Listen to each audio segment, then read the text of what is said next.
know if you've been to the store recently, but my husband Rob went last night around 9:30 or 10 and came back with pictures on his phone of empty shelves and a few of the things that we were kind of looking to purchase, but not everything that was on our list. It is an interesting time in the life of our city, in the life of our state, in the life of our country. And I would venture to guess that if we took a poll, many among us would say that we're uncertain, that we're feeling that the world is a bit chaotic, that we're perhaps a bit scared even. And somehow doing whatever we can, even if it means amassing a ton of toilet paper that we could never use in the next couple months, but even that makes us feel perhaps that we are a little bit more in control, because that is one thing that we theoretically can go out and do, is have a full cupboard. Well, today in our gospel, Jesus is in need of something very specific. He's sitting in this Samaritan town in the heat of the day, having just walked a distance, and he is thirsty. He is thirsty. And as he sits by this well right outside of town, he discovers there's no bucket, so he can see the water, but he can't get the water up out of the well to drink from. He is thirsty. And it's interesting, in the Gospels, we don't hear a lot about Jesus being hungry or thirsty or having a sore toe or a blister here or there. We don't really get a lot of those physical details about Jesus, except here in this text, and also when Jesus is on the cross and he says, "I thirst," at that point. So it's interesting that Jesus says he is thirsty here. And here at the well, here comes this woman, and Jesus asks the Samaritan woman for help in getting water to drink. And our text in parentheses says, Jews and Samaritans have nothing in common. And that's a little bit of an understatement, because Jews and Samaritans would, in Jesus' day, treated each other like the opposite group had coronavirus. That the opposite group was contagious, unclean, contaminated everything they touched, and so they really would not come willingly in contact with the other, because just the culture told them that was not appropriate. And so given all that, it's amazing that Jesus asks this woman for a drink of water.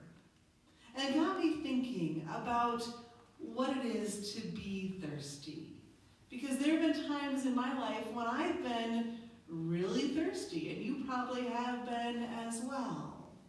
And there have been times in my life when I've been really thirsty, not necessarily for water, but for other things. When I've been thirsty for calm, when I've been thirsty for justice, when I felt thirsty for an end to racism or sexism, when I've been thirsty wanting for things to change, to be right, to be in line with what God wants for all of us. And I was thinking about what that means to be thirsty, and what you might be thirsty for as well. The Samaritan woman in today's gospel might not have been able to answer that question of what she was thirsty for. She might not have been able to put it into words, but she is there because she is thirsty. Her life has been one of a lot of struggles. The first clue we have to that is that she's there at noon. At the hottest part of the day, she is there to do some hard physical labor, to get the water out of the well and then to cart jugs full of water, back into town, some distance away.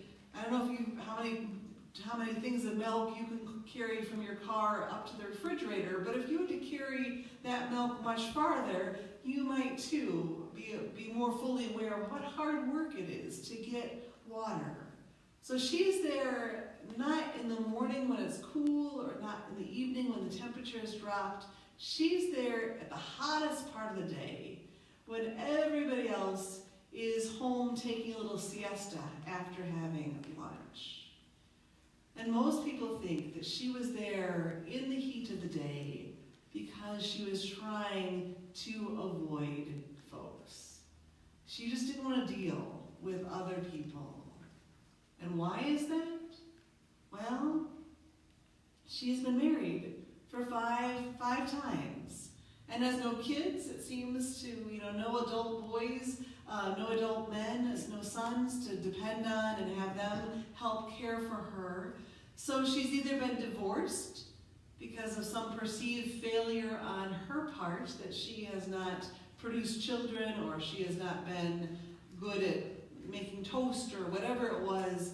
It was very easy for Jewish males to divorce their wives just because they were having a bad day.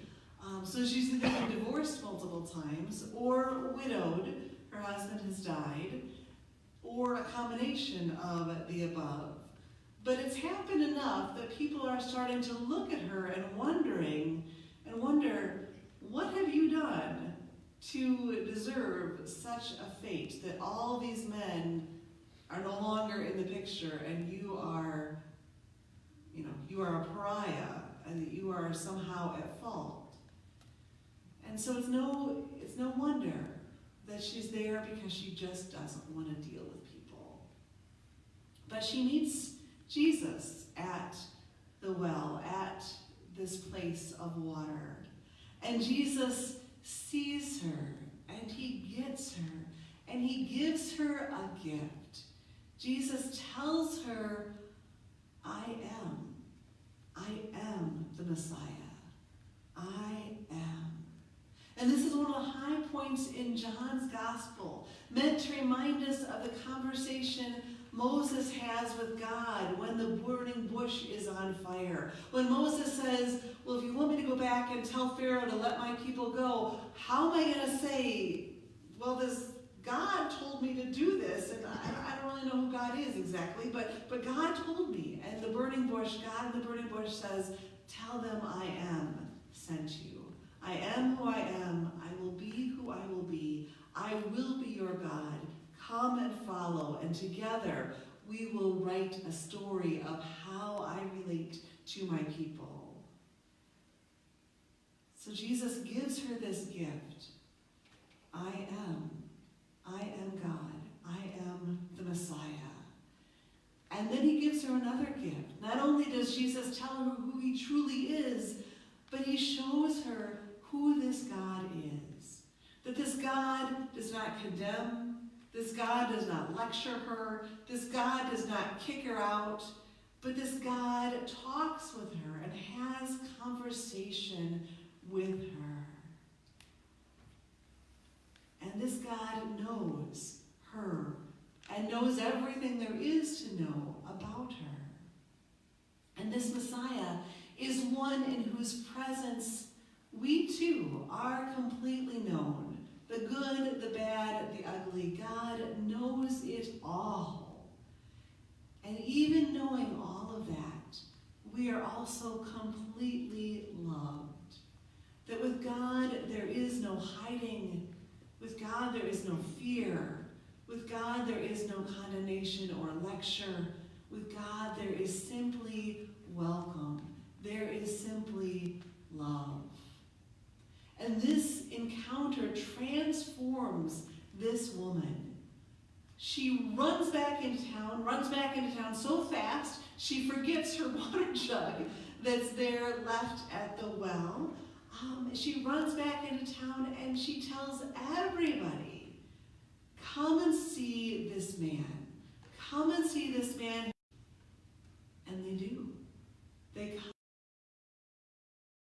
Invite him to spend 2 whole more days with them. And they come to believe as well that this man is the Messiah, that this is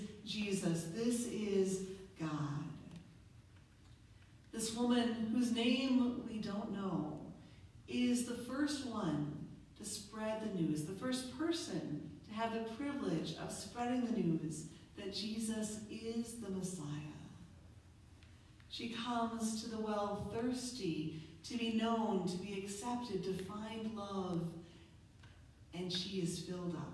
She is filled up and overflowing with that love of God. And so, what about you? What about you? What are you thirsty for? What are you longing for to change your life, to change the world? What are you thirsty for? Hopefully in your bulletin, although we did have quite a few on the floor at early service, and I imagine there may be some on the floor now as well, but hopefully in your bulletin you have a little water droplet, either this color blue or a lighter blue. Oh, if they did not get put in the... But I'm more than happy to hand them out because they're in the basket. Okay, perfect. So we'll just kind of hand them out in the basket. And so feel free to take a water droplet. Thank you, Sharon, for telling us where they're hiding, because I see people are looking in their bulletin looking a little confused.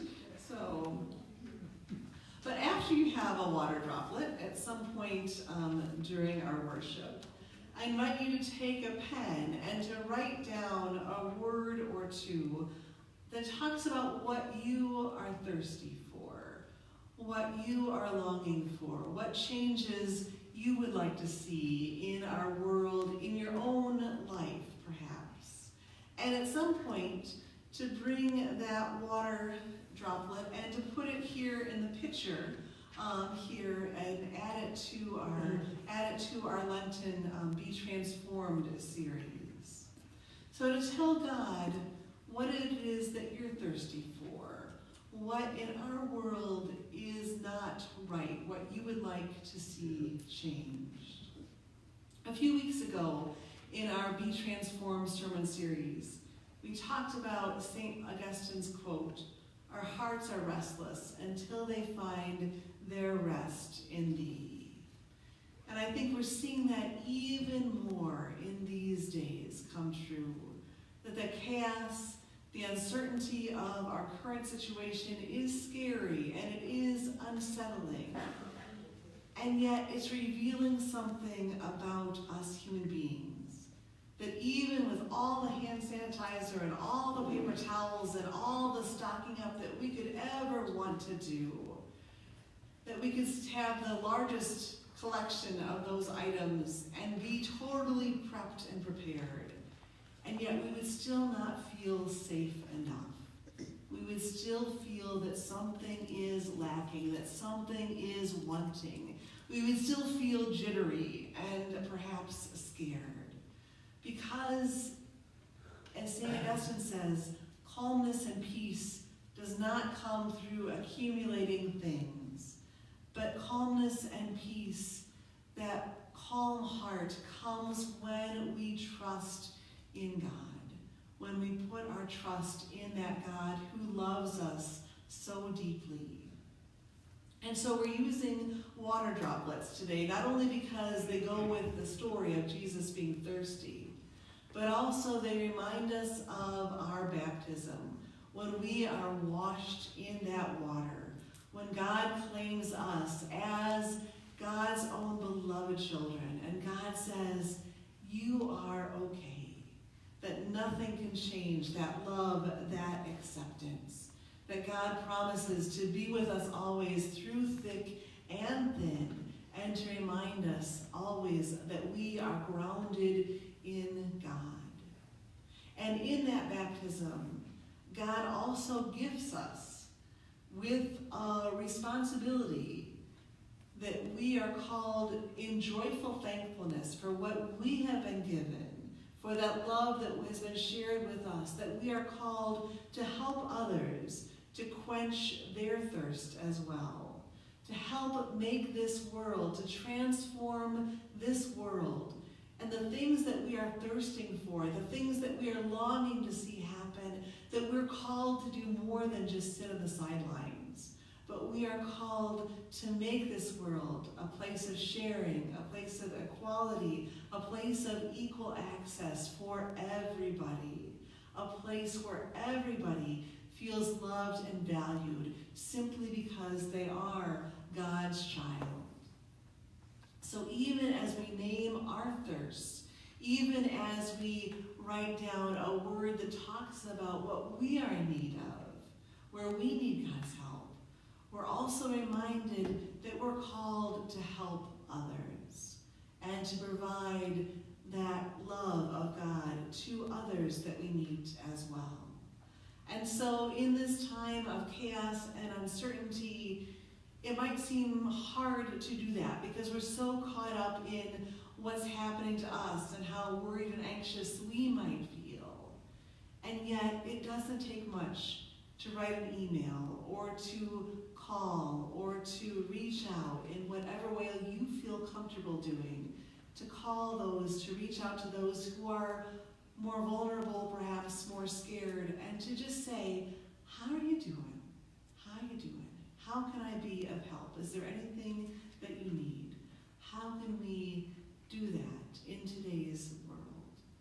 And so even as we talk about our own thirsts, our own longings, we're called also to help others deal with their thirsts and their longings, because all of us together are called to truly be God's people and to help God's kingdom of love and justice be present here and now.